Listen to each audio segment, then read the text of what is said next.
Welcome to Do Theology, where we keep doctrine in its place. Kenn, ants are the silent killer. Ants?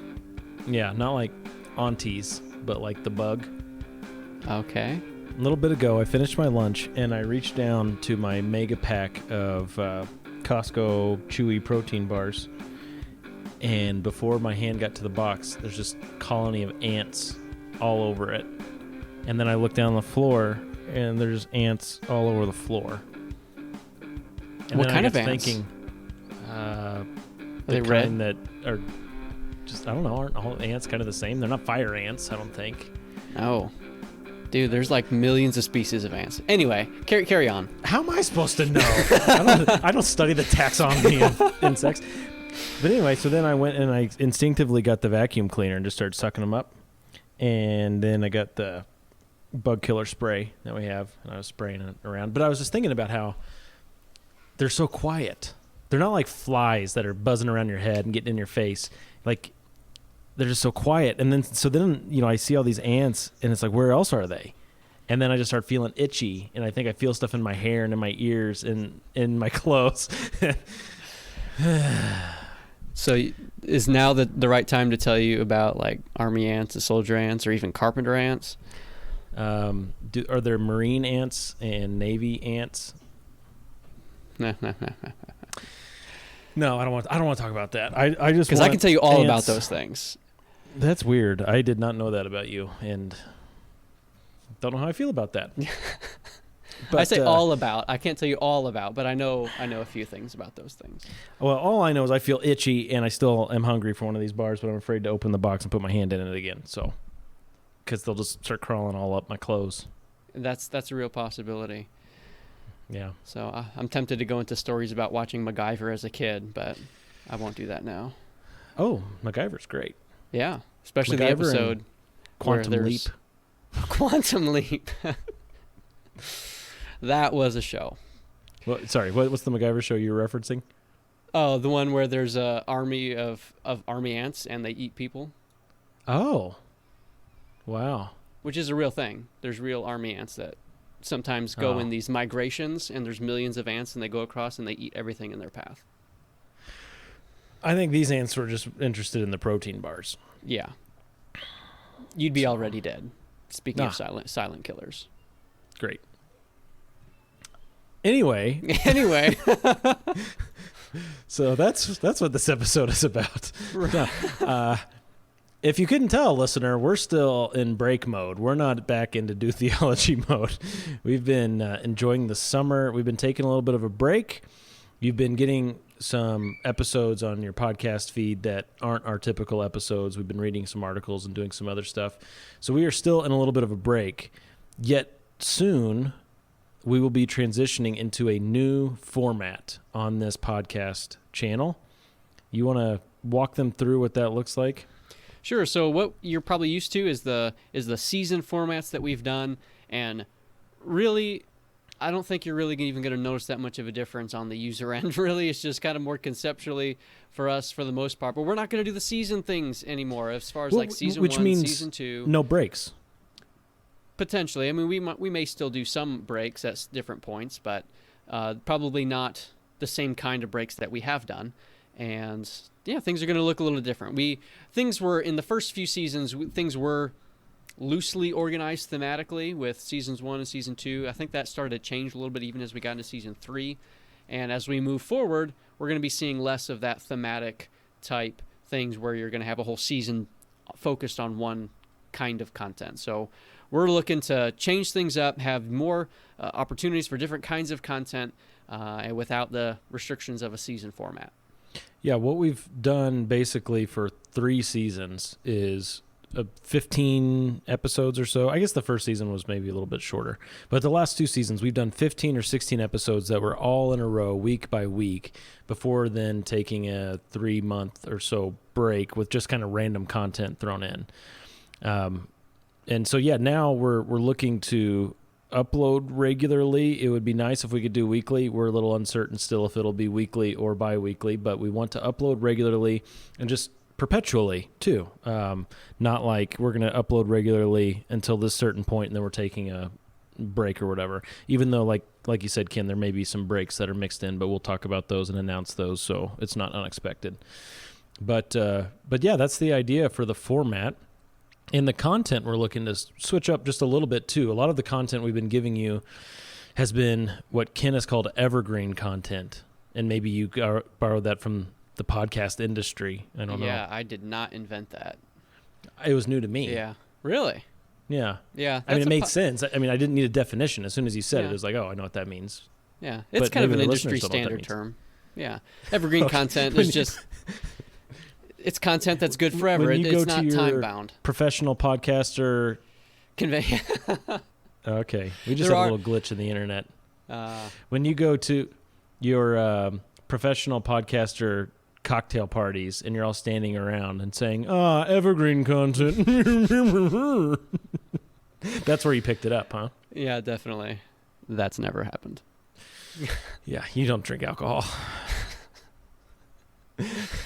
I'm glad that's the part we're negating. Yeah. Those parties had Sprite. So let's walk through what that means. A little less evergreen content and a little more deciduous content. Now you're using other words that people are going, wow, what does that mean?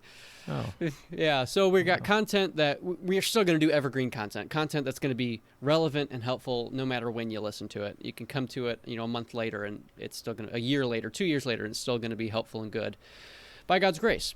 But then there's other times where, there might be some more current day things that are going on that relate to discernment, relate to how do you wrestle with these matters of doctrine, relate to the things that this podcast is really all about in our chart. And we want to talk about those things as they're happening. So as you listen to it, they're actually going on, and you can help make sense of what is going on in the moment. So there will be some of that mixed in as well. yeah. I mean, there's been so much this summer that I wish we were already in this new format so we could just jump on and talk. I mean, all the stuff going on at the Southern Baptist Convention.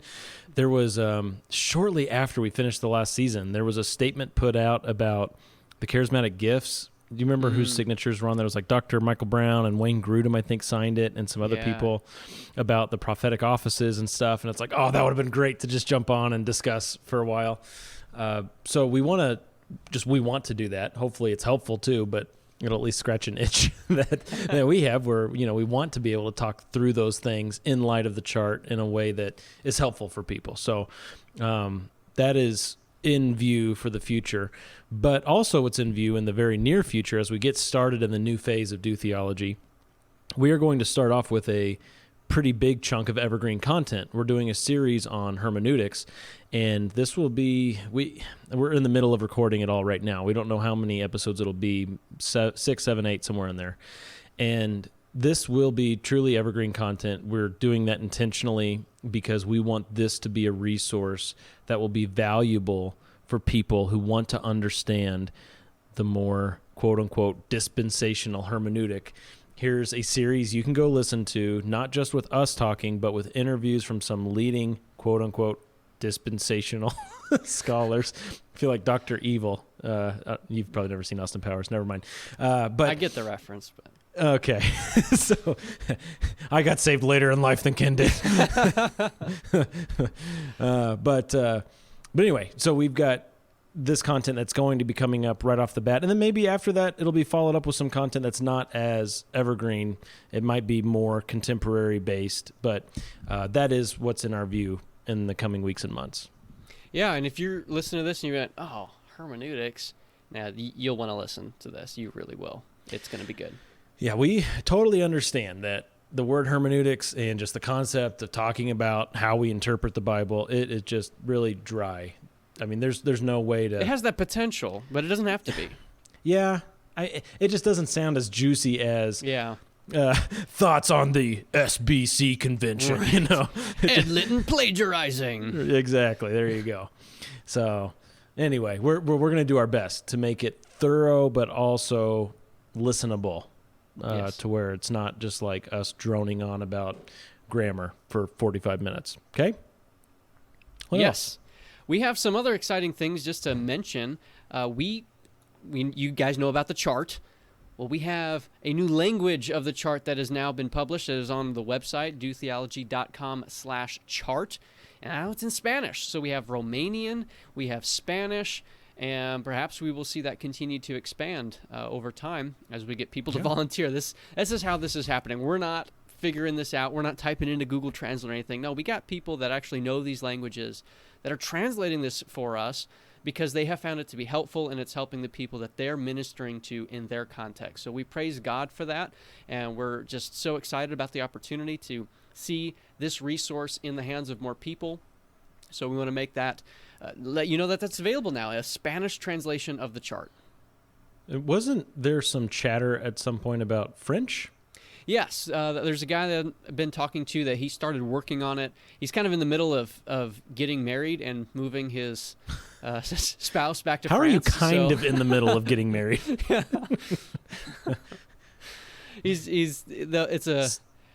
He lives in France and he's marrying someone that's lived in the States. So there's a whole, yeah. So French. Hopefully in the coming months, maybe we'll have French. But if there's anybody no pressure, out there, Robert, we appreciate you. I think it might be a Robert. Anybody out there who's interested in working on French, we could probably use your help. German, Portuguese is pretty big. Spanish versus South American Spanish, those can be a little different. We want this to go global. Chinese, Japanese, Korean, Australian.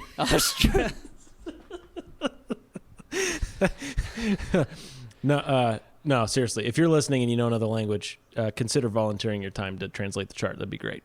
I don't even know what to say anymore. Can you tell we don't really have an outline for this episode? We are looking forward to this to try to bring us back on the rails here. G3 conference, that is coming up. That is coming up this fall. We are going to be there, and we're excited about that. We've been in communication with a few people to get them some free merch. The deadline is passed for that. If you're listening to this now and you're thinking, oh, can I still get on that? Sorry, deadline's passed. So, yeah, but we're excited to meet some folks there and to rub some shoulders and hear some good Bible teaching while we're down at G3.